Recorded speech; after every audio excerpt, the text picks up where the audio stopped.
Welcome back to my shop. This is Larry Sefton, and what I'm going to be doing is putting pyrography on this hollow form that I had previously made.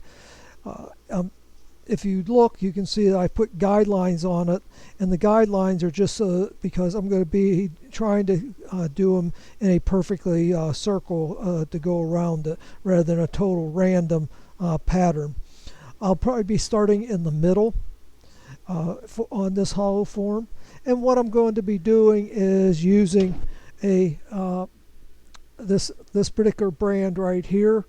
It is 12 gauge, I'm sorry, a spiral, Nautilus type spiral. So that's what I'm going to be using to pyrography this.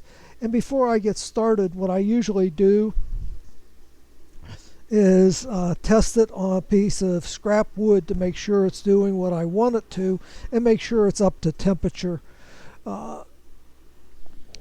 And before I go too far, I need a brush. So let me stop and get a brush. And the brush that I use is just like this. It's just a real fine brass brush, and that's to make sure I keep the tip clean. It'll build up with ash and creosote and won't make a good brand if it does that.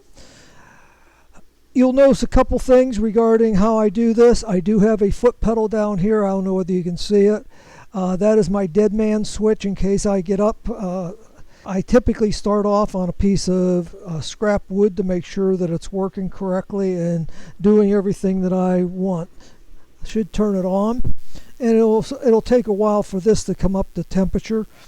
Once it stays up to temperature, it will hold very, very well. While it's coming up to temperature, you'll see a couple things. I wear a heavy-duty gloves. These are the just rubber gloves, and the reason for it is that whenever you're burning like this, you get a lot of soot and smoke, and your hands will stink like anything, and your wife or somebody else will tell you that you've been out by a campfire. You'll see now that it's up to red hot. And the other thing that I have and I'm doing that you can't see is that I have a pair of sunglasses on. They're a high-end Ray-Ban type sunglass, 100% UV. And the reason for it is whenever this flashes, at least for me, I recently had cataracts removed, and everything is a lot brighter. And if you don't wear sunglasses when you're doing this and it flashes and you're doing it for a long period of time, the next day you'll probably find that your eyes are itchy because you have a little bit of welder's flash. So let's just test this to make sure that it's working and that my my ventilating system here is working. It's a homemade ventilating system, and it's on a low power, but it just vents to the outside of the house. I don't try and filter it. And let's see if it's working. And you can see that it's going to do a pretty good job.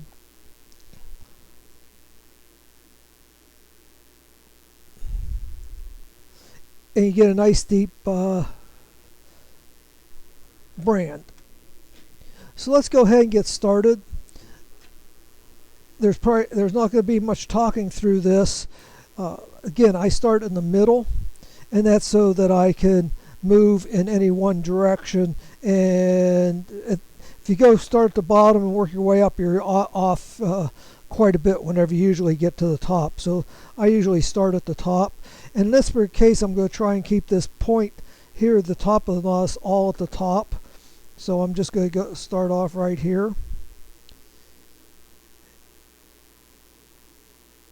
And I think I want to turn it up just a little bit.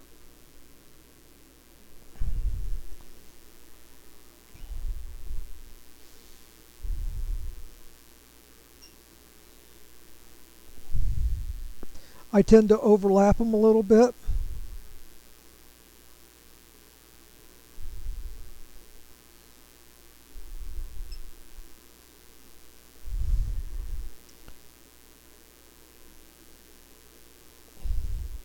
And this is really all that you do. You sit here and listen to your favorite audiobook or music and just go ahead and kind of chill out.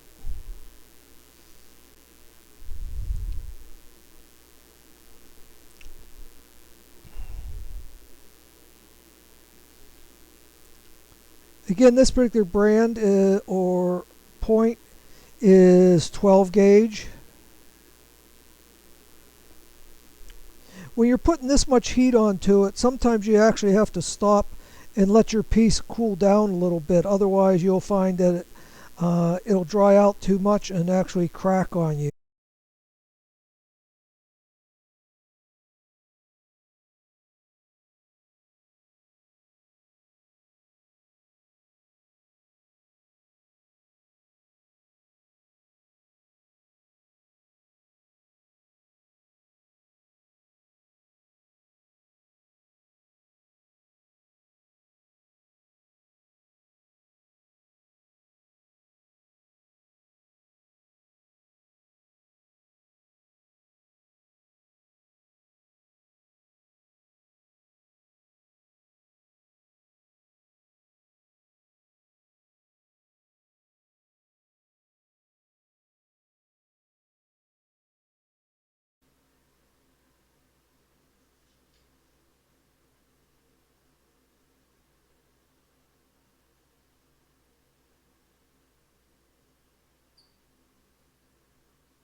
The next step in the process is to brush it and get all the carbon and soot off of it.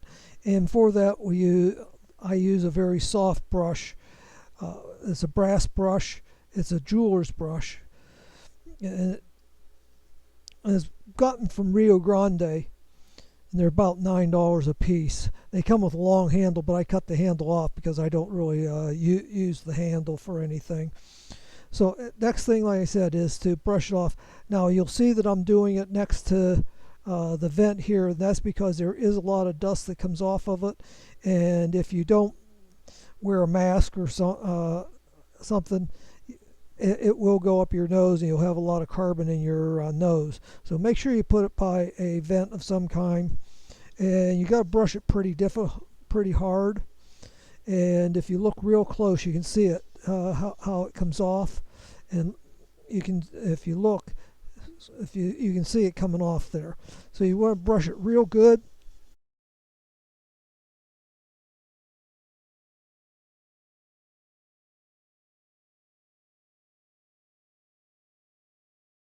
If you look, you can see just how deep that pattern really is down in there. The next step in the process, and we'll go down through each one of them, is to blacken it and put black on the inside. I tend not to use a water base on the inside. I use a spray paint of some type, and the reason for that is that if you put too much liquid on the inside, it doesn't want to dry as well, and it'll sometimes expand the wood and actually crack it. So what I do is I just use something like this spray paint right here, and I just go and I put a little bit on the edge right here, wetting this, and then I just put some on the inside and hold it. And it doesn't take a whole lot of spray to get it in. And then what you do is you just look to see whether or not you got puddles. Sometimes you have to flip it over and run it around, but it usually does a fairly good job of spraying and misting around. So that is what I do with that. The next step in the process that I use is putting dye on the outside, and the dye that I use is this Dick Blick black India ink. The reason I put the dye on, it gives me a good base so I don't have any major contrast between them.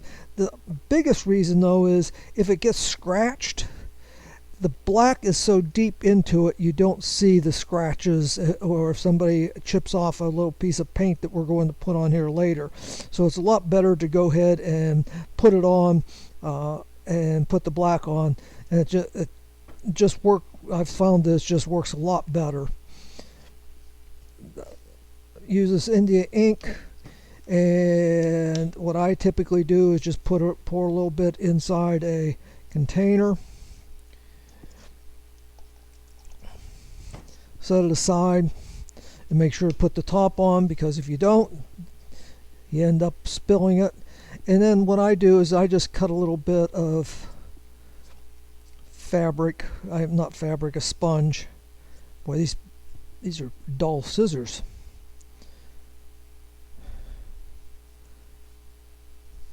I just take a sponge, cut it up,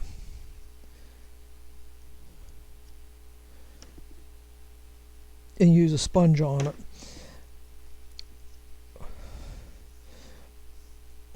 If anybody's curious, I have paper down on here, and this particular paper is actually a wax paper, and it's great for putting on stuff. Your ink does not go through it. Like I just put that ink down here so you can see what it does, and if I go like this, that paint does not go down through it. So I just thought I would show that to you. That's why I use it, to protect everything. All I do now is just put this on it with a sponge.